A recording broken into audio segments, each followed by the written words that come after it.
Assalamualaikum warahmatullahi wabarakatuh. Perkenalkan, nama saya Faisal Jaya Purnama. Di sini saya akan menjelaskan bagaimana cara pemeriksaan rem tromol, beserta nanti ada pengukuran, kemudian servis berkalanya. Oke, sebelum kita bongkar, saya akan perkenalkan dulu untuk alat-alatnya. Yang pertama, di sini ada tang, kemudian recet, ada palu, obeng, kemudian ada alat ukur juga. Di sini ada dial indikator, kemudian ada jangka sorong, ada juga mikrometer. Oke, dan ada lagi dongkrak, kemudian jack stand. Oke, sebelum kita lanjut ke video berikutnya, saksikan terus sampai selesai. Oke, yang pertama kita kendorkan terlebih dahulu untuk murnya ya. Sini kita jangan dongkrak dulu karena ini untuk melepas baut harus ada beban dari tanah. Oke, kita kendorkan dulu bautnya, murnya. Oke.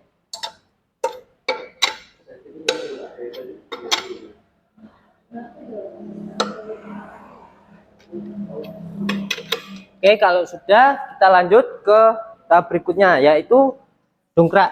Kita dongkrak dulu bagian bawah ya, yaitu harus tepat pada bagian chassis. Sini ada tumpuan ya, kita lihat dulu tumpuannya gimana. Kalau sudah pas, kita tinggal kunci bagian dongkrak. Karena apa? Supaya tidak terjadi jedok apa ya.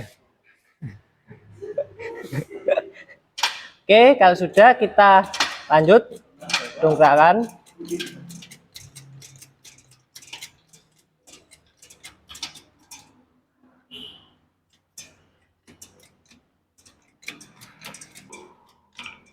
Oke, kalau sudah kita lanjut pada ini ya, jack stand. Jangan lupa jack stand harus dipasang. Oke, kita ukur. Oke, sekiranya cukup kita turunkan dongkraknya.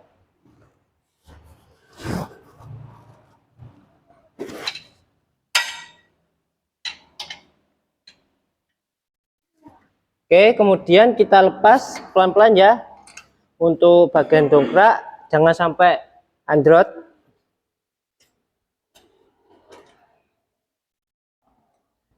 Oke, setelah itu kita lanjut tahap pelepasan roda.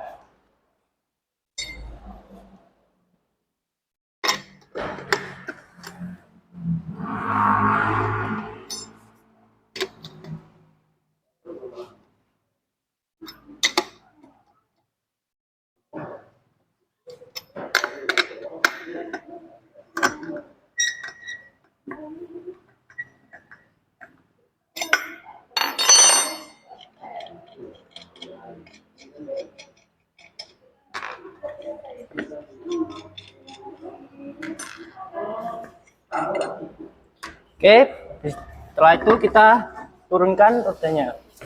Posisi kalau naruh roda jangan sampai ini ya, peleknya di bawah, harus di atas. Oke, kita taruh di bawah. Setelah itu kita lepas bagian tromol. Oke, setelah itu kita cek bagian kampas remnya. Kita ngeceknya pakai alat ukur ya. Oke, kita siapkan dulu alat ukurnya.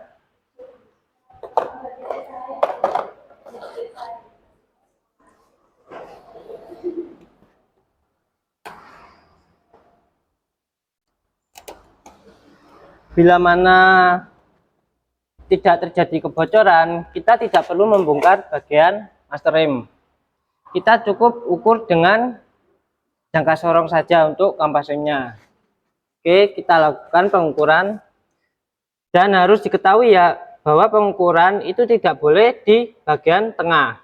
Harus bagian samping kanan kiri. Karena apa? Karena kampas itu bergesekan langsung dengan tromol itu di bagian sebelah kanan kiri, yaitu atas bawah. Oke, sini ya, atas bawah. Begitu pula dengan sisi yang sebelahnya, sama. Oke, kita ukur ini ya. Oke, kita kunci.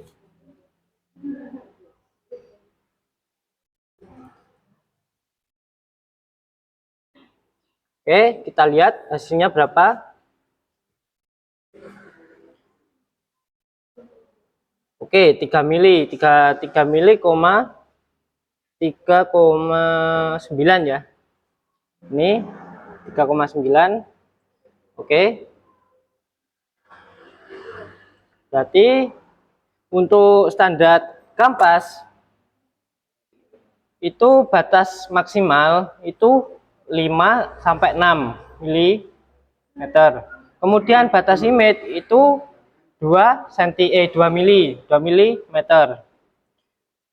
Oke, hasil pengukuran tadi yaitu 3 mm, berarti masih belum melampaui batas limit. Kemudian kita ukur lagi di bagian sebelah sisi satunya ya. Di sini kita ukur, oke, kita kunci, kita cek hasilnya. Oke, kita lihat sini 4 mili ya. Oke, berarti masih bisa digunakan, belum melampaui batas limit. Oke, setelah itu kita cek bagian tromolnya. Oke, kita lihat tromolnya ada keausan nggak sini. Cukup diraba gini ya.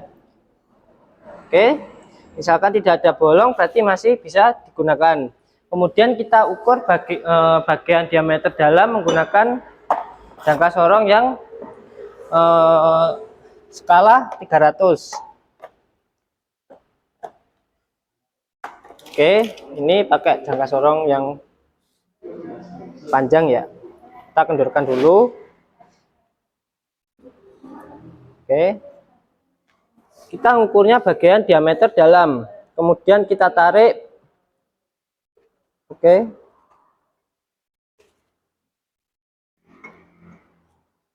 lalu kita kunci. Oke, kalau sudah kita cek, lihat angkanya berapa. 20 ya. Oh, 23.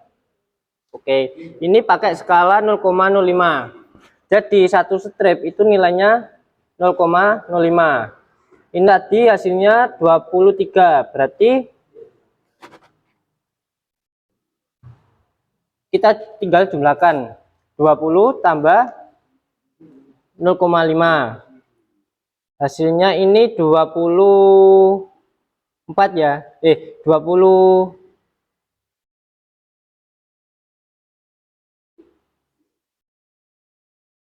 Oke, hasilnya 22. Oke, sini hasilnya 22. Untuk batas diameter tromol itu mempunyai standar 22 mili dan batas limitnya 200 mili. Ini masih bisa digunakan ya. Untuk batas ketebalan itu standarnya 220 mili. Oke, kita lanjut pengecekan berikutnya yaitu pada pipa rem. Oke, pipanya sebelah sini. Kita cek bagian pipanya, kalau ada bocoran kita ganti. Oh, di sini nggak ada bocoran ya, masih garing. Oke. Kemudian kita lanjut di bagian boot master. Di sini ada bootnya ya. Kita lihat kalau masih kering berarti masih normal. Kalau sudah basah berarti bootnya sudah bocor. Kalau sudah bocor itu wajib diganti. Oke. Kemudian kita periksa bagian pirnya. Kita ngeceknya pakai obeng. Oke, kita cek pakai obeng. Oke, masih singset ya. Oke, singset semua. berarti masih normal ya. Sensor itu bahasanya normal, keras. Kemudian cek bagian pengunci. Penguncinya oke, masih keras semua, kanan kiri oke. Kemudian kita periksa bagian handrem. Mana handrem? Ini untuk handrem. Handrem nggak ada ini ya, kita cek dulu. Aman handremnya, oke. Untuk pangkuannya juga masih normal, Mas, bisa gunakan. Oke, untuk pengecekan sama pengukuran kita sudah kita lakukan. Kita tinggal memasang ini ya. Cara masangnya gini. Oke, kita cek. Oh, masih ada kelonggaran, berarti ini perlu di setel. Kita sisihkan dulu alat ukurnya. Oke, untuk cara penyetelan kita lihat sini. Untuk di sini ada ini ya.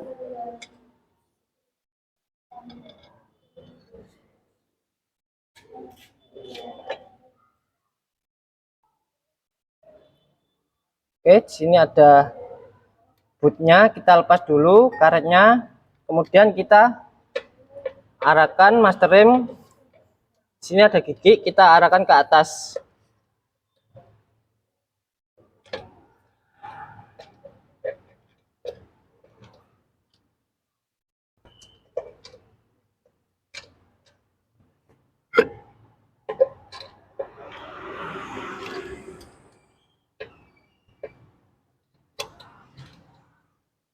Oke, jika sudah, kita cek lagi bagian sini. Oke, sudah ya. Setelah itu kita pasang lagi untuk rodanya.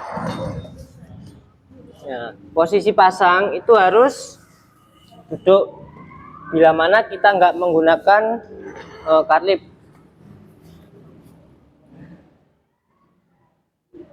Ini ya, posisi harus duduk, kemudian tahan menggunakan kaki. Oke, sini. Oke,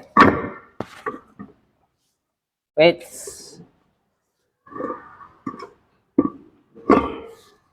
Belum pas ternyata.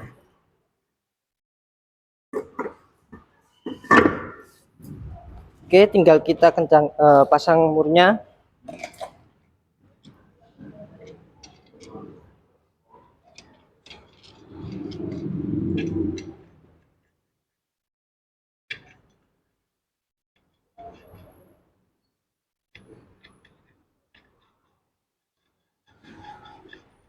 Ya, lebih cepat kita pakai dua tangan ya.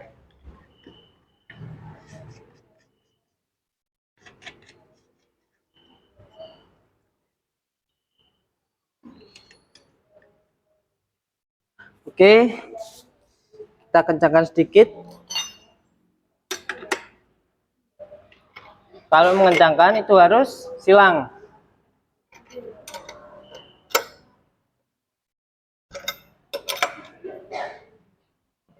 Oke, setelah itu kita dongkrak lagi bagian sini untuk melepas jack stand.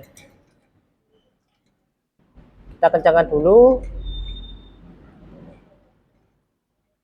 Setelah kencang kita dongkrak.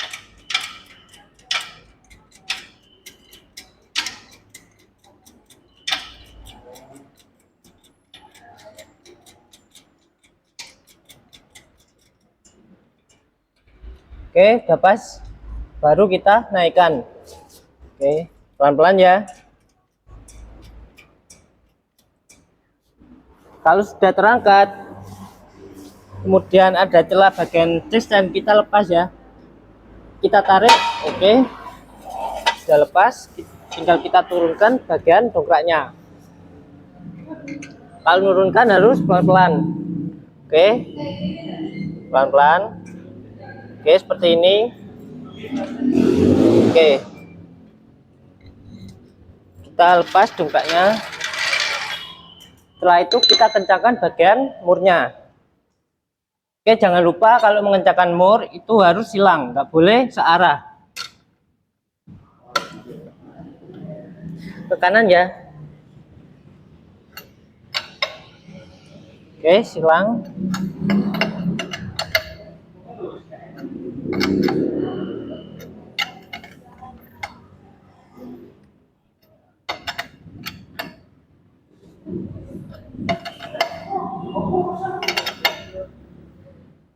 Oke, sudah. Kita bereskan dulu untuk alat ukur. Oke, itulah video dari saya. Mungkin bila mana ada salah kata, saya mohon maaf sebesar-besarnya. Akhir salam, wassalamualaikum warahmatullahi wabarakatuh. Assalamualaikum warahmatullahi wabarakatuh. Di kesempatan kali ini saya akan menjelaskan tentang perawatan pengereman Toyota Avanza yang ada di sebelah kanan saya. Nah, langkah pertama yang akan dilakukan adalah menyiapkan peralatan dulu. Tidak kalah penting, alat yang akan digunakan adalah pertama adalah dongkrak. Dongkrak ini bisa menggunakan dongkrak bawaan dari kendaraan ataupun dongkrak buaya seperti ini. Yang nomor dua adalah untuk melepas roda adalah kunci roda, bisa palang atau bisa kunci yang pas untuk membuka bautnya roda. Yang nomor selanjutnya adalah dial indikator. Alat ini digunakan untuk mengecek keolengan dari disc brake pengereman Toyota Avanza, ya. Nah, baik, di kesempatan kali ini saya akan memperagakan atau menjelaskan bagaimana cara untuk perawatan disc brake. Pertama, kita harus mengendorkan mur dari roda. Kenapa? Pertama, itu ya dilakukan dengan menggunakan kunci roda. Posisi mobil belum didongkrak karena untuk mempermudah melepas murnya dulu. Jadi kita harus mengendorkan dulu. Ya, ini dengan cara seperti ini. Kita mengendorkan dengan cara silang, ya. Jadi jangan satu sisi dikendorkan, jadi harus dikendorkan dengan silang.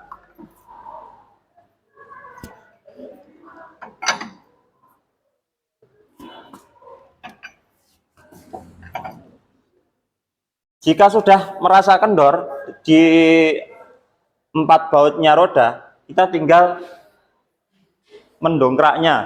Nah, jangan lupa, kalau untuk mendongkrak kita harus mencari posisi tumpuan yang terkuat. Kalau di sini kita mencari tumpuan di bawahnya, sini, bawahnya roda atau di ini T-rodnya ya, ini. Jadi di sini kita letakkan di sini.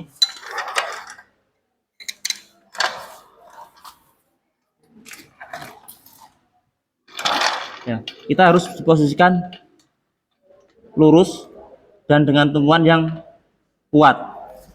Jadi kita dongkrak.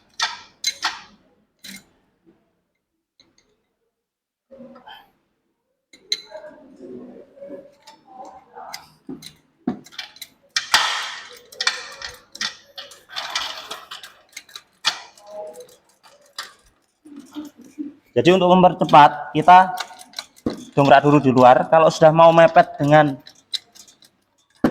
tumpuan yang akan didongkrak, kita baru masukkan.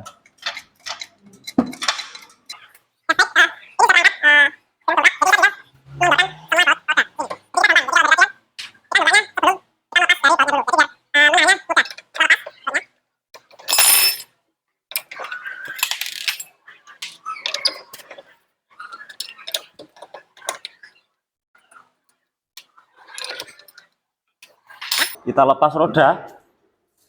Kalau sudah lepas seperti ini, untuk keamanan yang lebih aman, roda kita masukkan di bawah kolong mobil seperti ini.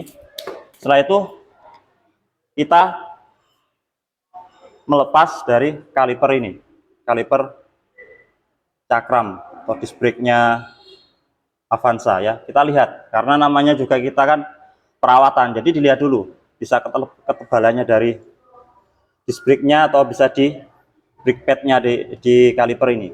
Jadi selanjutnya kita lepas kaliper. Di sini ada baut 14 di sebelah bawahnya kaliper.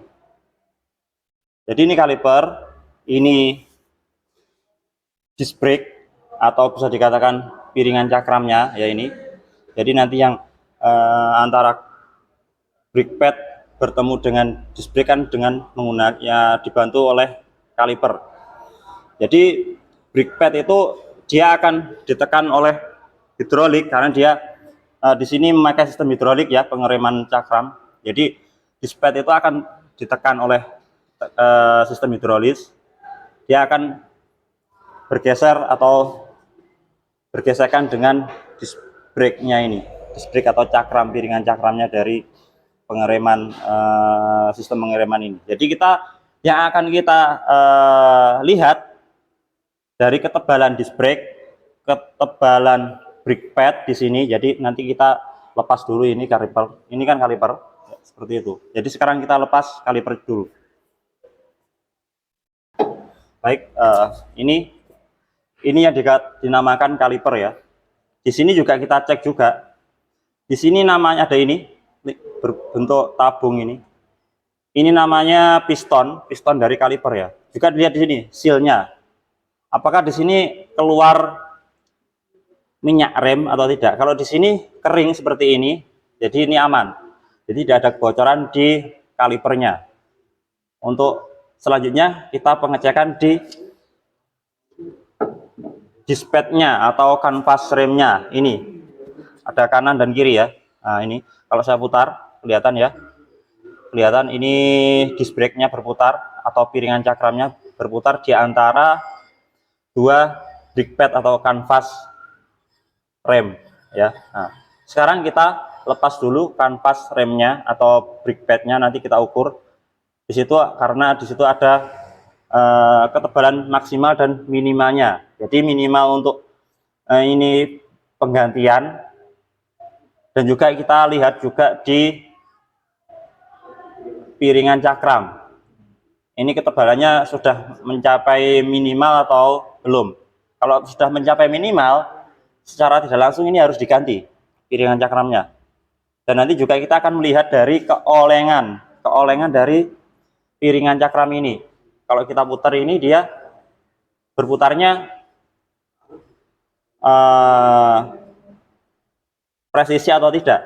Jadi kalau berputarnya oleng atau tidak rata, nanti bisa mengganggu pengereman, waktu pengereman ya. Baik, kita sekarang selanjutnya adalah melepas kanvas rem atau brake pad. Congkel ya. Kaget aku. Ya. Baik, kita congkel menggunakan obeng. Kita congkel samping gini sampai keluar. Seperti ini ya, terlihat kan? Sangat kotor sekali brake pad-nya. Maklum karena pengereman sudah lama tidak dibersihkan seperti ini ya. Nah, di sini sebenarnya ada batas untuk melihat batas maksimal atau batas minimalnya penggantian brake pad ini. Ada garis ini. Sebenarnya sudah bisa dilihat di sini. Nah, kalau garis ini di brake pad-nya masih kelihatan, jadi ini secara tidak langsung masih bisa dipakai. Tapi kita lihat dulu dengan pengukuran, dengan cara pengukuran biar lebih presisi ya. Karena seperti ini tidak bisa membuat jadi acuan indikator kalau ini harus diganti atau tidak. Jadi kita harus melakukan pengukuran di disc pad-nya atau kanvas rem. Kita ambil semuanya, kanan dan kiri. Nah, baik, sama. Nah, ini. Jadi kita lihat, jadi nanti bisa kita lihat habisnya disc pad atau kanvas rem itu sama atau tidak antara kanan dan kiri ya. Jadi nanti bisa kita lihat, nanti kita ukur, karena di sini nanti ada batas minimal pemakaian atau penggantian dari kanvas rem untuk keselamatan ya. Selanjutnya kita lihat juga ini di sini ada atau dudukannya rem kanvas untuk menggerakkan atau mendorong kanvas itu biar mencengkram piringan, ada ini atau poros bantuan. Ini juga bisa dilihat. Nanti kalau di sini sudah kering harus dikasih namanya stemped atau grease ya, karena ini dia kerjanya adalah mendorong kanvas atau kanvas rem. Jadi kalau tidak ada ini nanti kanvas itu antara kanan dan kiri kerjanya tidak bisa sama-sama untuk bergesekan dengan ini piringan cakram. Selanjutnya yang atas juga, jadi atas dan bawah ada. Jadi kita tarik saja. Kita tarik saja. Ini contohnya. Ini sudah habis ini grease-nya atau stempednya. Jadi harus kita bersihkan dulu. Setelah itu kasih grease lagi, kita pasang lagi. Seperti ini. Kalau yang ini yang bawah masih bagus, tapi ya sudah layak untuk sudah mau harus diganti ini grease-nya atau dibersihkan dulu. Kalau yang atas malah kering, ini nggak ada grease-nya ya. Selanjutnya kalau ini sudah terlepas semua ya, kita pengukuran mengukur ketebalan disc pad atau kanvas rem. Kita bisa menggunakan jangka sorong ataupun mikrometer. Jadi sama saja ya. Jadi kita nanti harus tahu minimal penggantian kanvas rem ukurannya berapa standarnya ya. Pengukuran itu kita menggunakan dengan pengukuran, kalau kita menggunakan mikrometer atau menggunakan jangka sorong atau kaliper, kita harus tahu dulu yang diukur itu dari mana, yang sisi mana ya. Karena di sini namanya kanvas rem, di sini ada namanya kanvas, ini ada dudukannya ya. Jadi kita ukur yang dari mana, ujung mana dulu ya. Sekarang kita ukur menggunakan jangka sorong.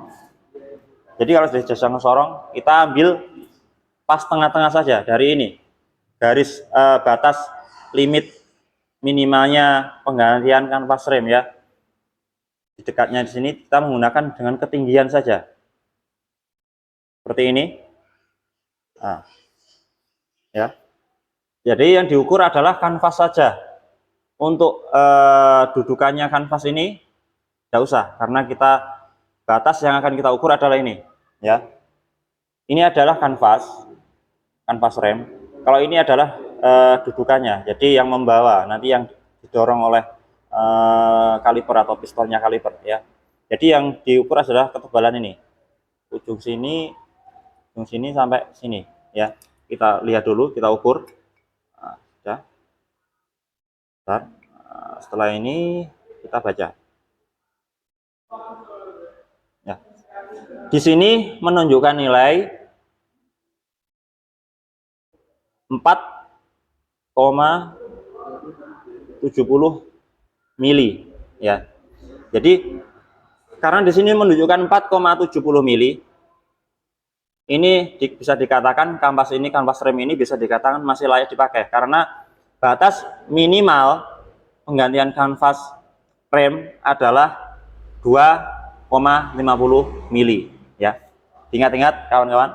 Jadi penggantian kanvas rem minimal harus diganti kanvas remnya pengereman disc brake seperti ini untuk mobil minimal 2,50 mili. Ini masih menunjukkan 4,70. Jadi ini masih layak dipakai. Nanti tinggal kita membersihkan dengan cara apa? Ini bisa nanti kanvas ini, yang sisi kanvas ini bisa dihaluskan dulu atau pakai kertas gosok yang paling halus untuk membersihkan kotoran-kotoran yang menempel di kanvas rem. Selanjutnya ini yang sisi sebelahnya lagi kanvas remnya seperti ini ya, gosong seperti ini. Jadi mungkin ini sudah lama tidak dirawat, jadi seperti ini. Makanya di sini harus pengereman itu setiap 3000 km harus dibersihkan ya, atau kita rawat. Ini kita ukur lagi yang ini, yang sebelah. Coba kita menemukan nilai berapa ya ini. Sudah baik. Ini cara pengukurannya ya. Seperti ini dia, kita memakai ketinggian ya. Nah, ini kelihatan. Nah ini sudah. Kalau sudah kita baca. Nah, di sini mendapat pengukuran 6,4 ya, 6,40 mili. Jadi antara kanvas rem kanan dan kiri ini ada perbedaan ya. Jadi ini mungkin pengaruhnya tadi di as pendorongnya tadi, yang bantu ini. Karena tadi di sisi atas dan yang sisi bawah ini kan tempatnya seperti ini ya. Seperti ini. Ini tadi yang atas, ini yang bawah. Yang atas kekurangan stempet atau grease, yang bawah hampir habis grease-nya. Jadi harus dibersihkan dulu nanti. Jadi ini nanti yang membantu kaliper atau membantu piston untuk mendorong kanvas rem bergesekan dengan ini piringan cakram ya. Jadi itu bisa menyebabkan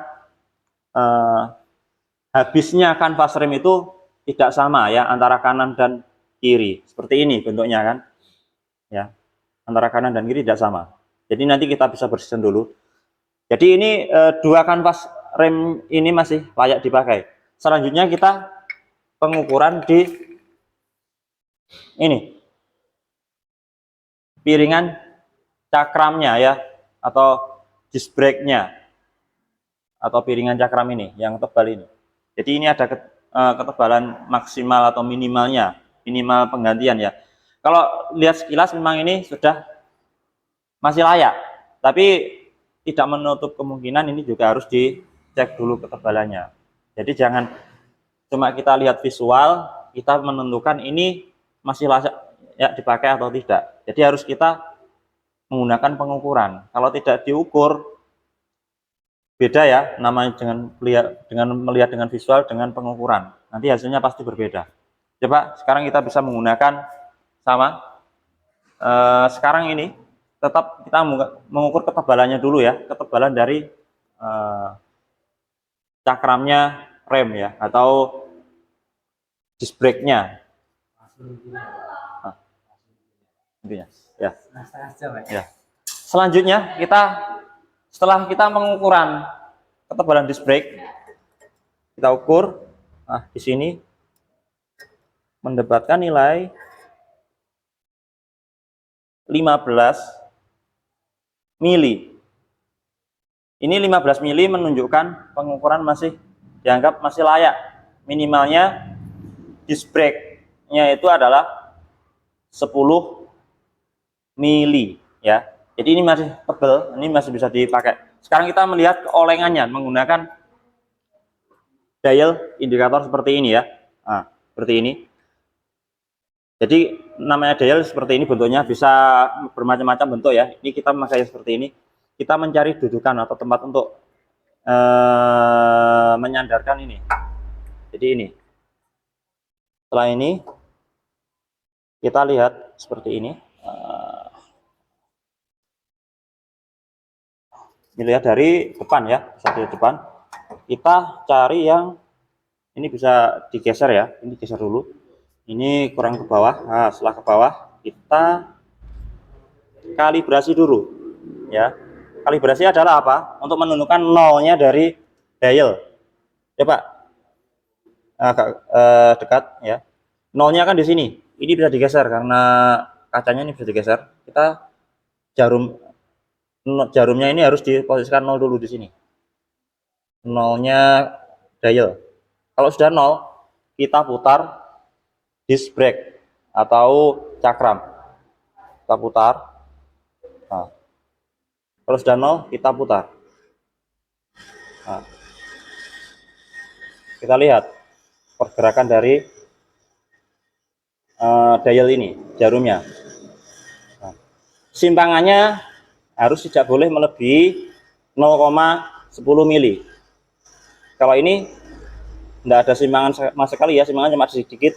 Ini nggak ada 0,10, ini sedikit sekali, bisa dilihat ya. Nah, jadi ini nggak ada keolengan di disc brake atau di piringan cakram. Kalau tidak ada keolengan, kita bisa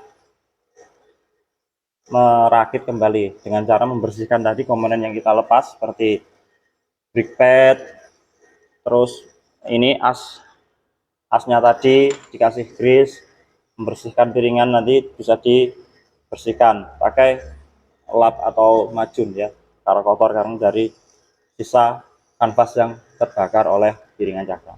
Udah ya. Ya, ini nggak ada simpangannya cuma nggak ada sampai 10 ya. Ini 0 sampai 10 ya. Jadi ini disc brake ini tidak dikatakan oleng. Kalau oleng ini simpangannya jarum ini melebihi dari 10 ini ya. Karena maksimal ya, maksimal itu 0,10 mili simpangannya. Kalau ini bisa dikatakan masih normal dan kita bisa pasang kembali. Oke, mungkin cukup sekian penjelasan saya tentang perbaikan atau pengecekan pengereman disc brake Toyota Avanza. Jadi mulai dari awal sampai terakhir seperti itu pengecekannya menggunakan alat ukur seperti dongkrak, seperti dial indikator, seperti ada mikrometer juga, ada jangka sorong dan yang lainnya ya. Saya akhiri, semoga ilmunya bisa bermanfaat untuk yang melihat. Semoga